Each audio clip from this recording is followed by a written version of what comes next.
Hi viewers, welcome to our channel. ప్రస్తుతం మనతో పాటు దామో బాలాజీ గారు సీనియర్ జర్నలిస్ట్ ఉన్నారు. వారితో ఒకసారి మాట్లాడదాం. నమస్కారం సార్. నమస్తే సార్, తమిళ యాక్టర్స్ ఇద్దరు ప్రభు గారు అండ్ విశాల్ గారు, వీళ్ళిద్దరు కూడా హెల్త్ ఇష్యూస్ తో బాధపడుతున్నట్టుగా తెలుస్తుంది సార్. ప్రభు గారికి ఏమో బ్రెయిన్ సర్జరీ అయిందని చెప్పేసి వార్తలు వచ్చాయి. విశాల్ గారికి సంబంధించి ఒక వీడియో వైరల్ అవుతుందంటే వణుకుతున్నాడు, నడవడానికి కూడా అవస్థ పడుతున్నాడు, అసలు ఏం జరిగిందా అని చెప్పేసి ఫ్యాన్స్ కూడా ఆందోళనకు గురవుతున్నారు. మరి వీళ్ళ పరిస్థితి ఏ విధంగా ఉంది, ఏం చెప్తారు సార్? ఇప్పుడు తమిళ ఇండస్ట్రీలో ఇద్దరు ప్రభు అంటే శివాజీ గణేషన్ కొడుకు. మనకు కూడా తెలుసు, ఆయన చిన్నతంబి, చంద్రముఖి, తర్వాత పొన్నియిన్ సెల్వం, ఈ సినిమాలంతా కూడా ఈ మధ్య యాక్ట్ చేశాడు. Present good bad ugly Ajith హీరోగా వస్తున్న ఆ సినిమాలో ఈయన అపేర్ అవుతున్నాడు. సో 80s 90s లో వెరీ పాపులర్ హీరోగా ఉన్నాడు. దాని తర్వాత ఆయన ముఖ్యంగా ఘర్షణ, అప్పట్లో తమిళ్ మణిరత్నం ఘర్షణలో వెరీ పాపులర్ అనమాట, మిడ్ 80s.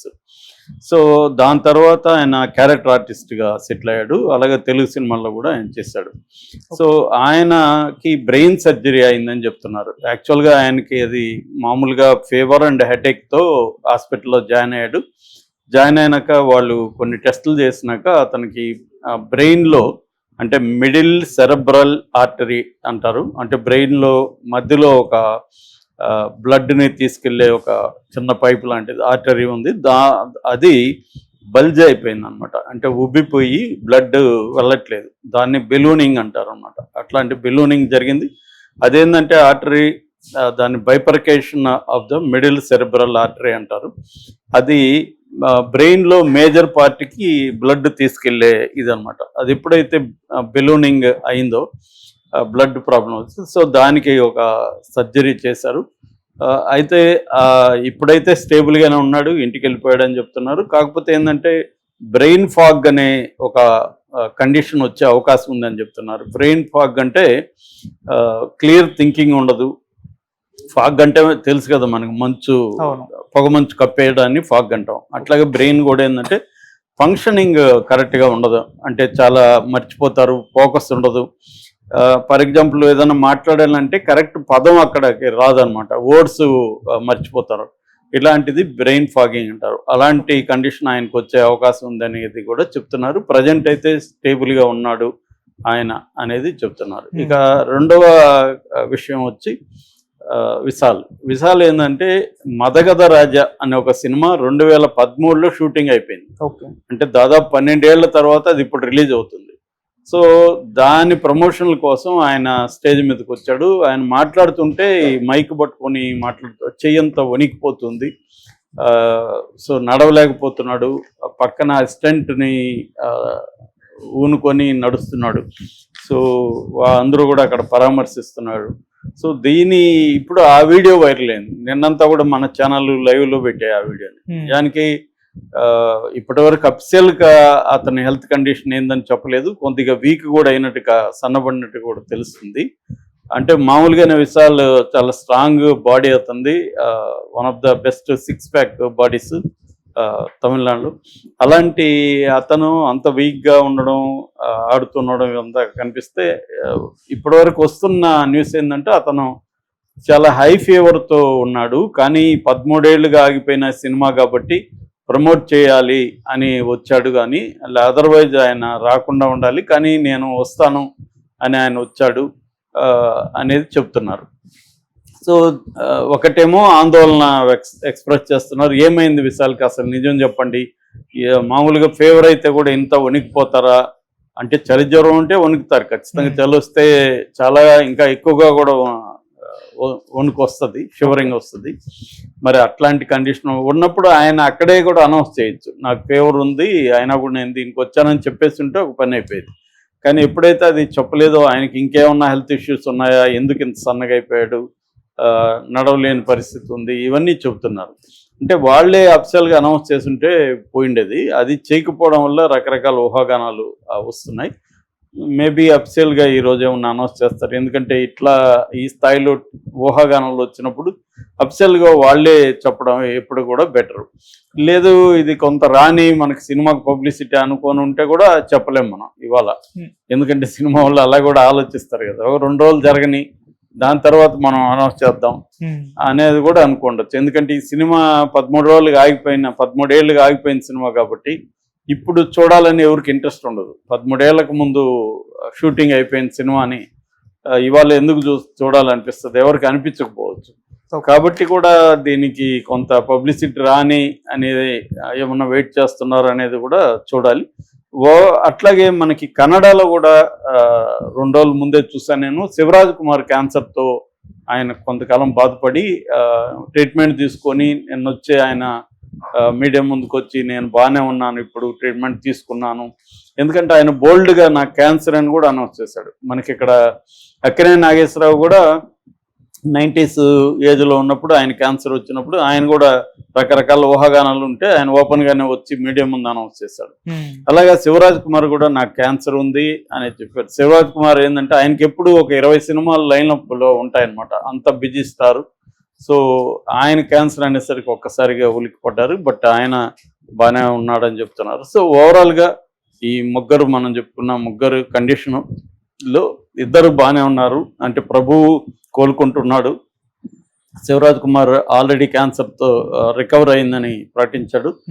విశాల్ది మాత్రం తెలియాల్సింది. విశాల్కి కూడా డేంజరస్ సిచ్యువేషన్ అయితే ఏమీ ఉన్నట్టయితే లేదు.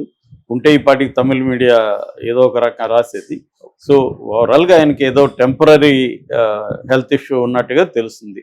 మరి అంటే టైఫాయిడ్ లాంటి ఫీవరు లేకపోతే అట్లాంటి ఏమైనా వచ్చాయా అనేది చూడాలి.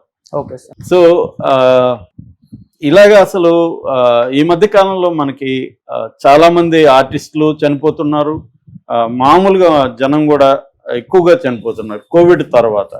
అంటే కోవిడ్ ఎఫెక్ట్ అనేది ఎక్కువగా మనకు కనిపిస్తుంది. దీన్ని పోస్ట్ కోవిడ్ ఎఫెక్ట్ అంటారు, ఒక్కోసారి లాంగ్ కోవిడ్ అని అంటారు. లాంగ్ కోవిడ్ అంటే కోవిడ్ వచ్చి నయమైపోయింది అనుకుంటారు కదా, కానీ లోపల దాని లక్షణాలు ఉండిపోతాయి అన్నమాట. దానివల్ల ఏమవుతుందంటే ఎక్కువగా ఎలాంటి ఇష్యూస్ వస్తున్నాయంటే బేసిక్గా హార్ట్ రిలేటెడ్ ఇష్యూస్ ఎక్కువగా వస్తున్నాయన్నమాట. మయోకార్డిటిస్ అంటారు, అంటే ఇన్ఫ్లమేషన్ అన్నమాట. హార్ట్ దీంట్లో హార్ట్ మజిల్ అనేది ఇన్ఫ్లమేషన్కి గురవుతుంది. అట్లాగే అరిథమియా అనేది హార్ట్ ఎలక్ట్రికల్ సిగ్నల్స్ని ఆల్టర్ చేస్తాయి, చేస్తాయి అన్నమాట. అవి ఆ జబ్బుని అరిథమియా అంటారు. అట్లాగే బ్లడ్ క్లాట్ అవుతుంది చాలా మందికి. అందుకనే ఎక్కువ మంది చనిపోవడానికి ఇది బ్లడ్ క్లాట్. అంటే కరోనా లక్షణాల్లో ఒకటి ఏంటంటే బ్లడ్ క్లాటింగ్ అనమాట.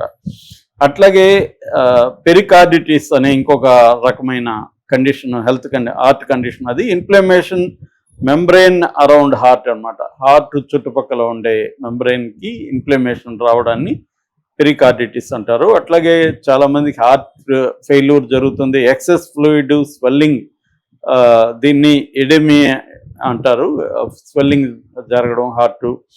అట్లాగే చెస్ట్ పెయిన్స్ రావడం, ఇలాంటివి కూడా బాగా పెరిగాయి అనమాట. వాటితో పాటు ఏంటంటే బీపీ, కొలెస్ట్రాల్ బాగా పెరుగుతున్నాయి. అట్లా రకరకాల లంగ్ ఇష్యూస్ వస్తున్నాయి.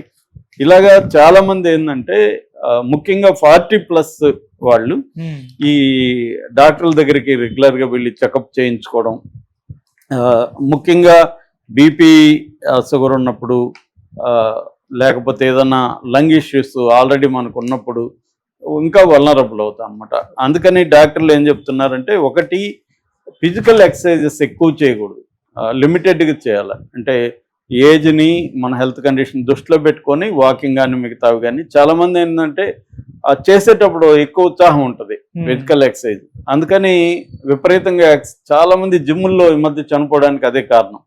వాళ్ళు ఏంటంటే 3 గంటలు 4 గంటలు ఈ 6 ప్యాక్ పిచ్చి కూడా చాలా మందికి పట్టుకుంటుంది. వాడి ఏజ్ అవన్నీ దృష్టిలో పెట్టకుండా 6 ప్యాక్ రావాలని చెప్పి రోజుకి 3 గంటలు మినిమం చేస్తారు. మళ్ళీ ఒక 3 గంటలు నిద్రపోవాలి, దానికి ఫుడ్ వ్యవహారం అంతా 5-6 గంటలు దాని మీద ఫోకస్ చేయాలి. అందువల్ల యాంగ్జైటీ కూడా ఉంటుంది మెంటల్గా మనం.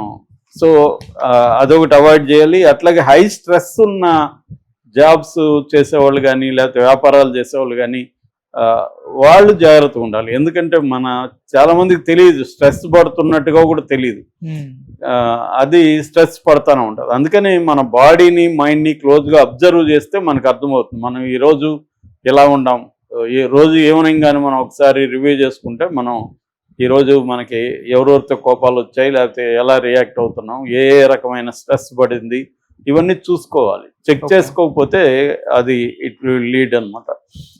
అట్లాగే వర్క్ ప్లేస్లో రిలేషన్షిప్స్ కానీ వర్క్ ప్లేస్లో ప్లెజెంట్గా ఉందా లేదా, చాలా మందికి వర్క్ ప్లేస్లో బాగుండదు. అంటే కూడా పనిచేసే వాళ్ళతో గొడవలు కావచ్చు, బాస్తో గొడవలు కావచ్చు, బాస్కి అయితే కింద వాళ్ళతో గొడవలు, ఏదో రకరకాల ఇష్యూస్ ఉంటాయి, ప్రెజర్ ఉంటుంది. సో ఇవన్నీ చూసుకోవాలి. అలాగే స్లీప్ ఒకటి కంపల్సరీగా మినిమం 7 గంటలు డాక్టర్లు చెప్తున్నారు, 7 hours sleep compulsory. So sleep, diet change చేసుకోవాలి. అట్లాగే కొంత బ్లడ్ థిన్నర్స్ వాడమని చెప్తున్నారు. అది మనం అంతటా మనం వాడకూడదు, డాక్టర్ కన్సల్టేషన్తో బ్లడ్ థిన్నర్స్ వాడడం వల్ల కూడా ఏమవుతుందంటే ఈ క్లాట్ ఇట్లాంటి ప్రాబ్లమ్స్ రాకుండా ఉంటుంది.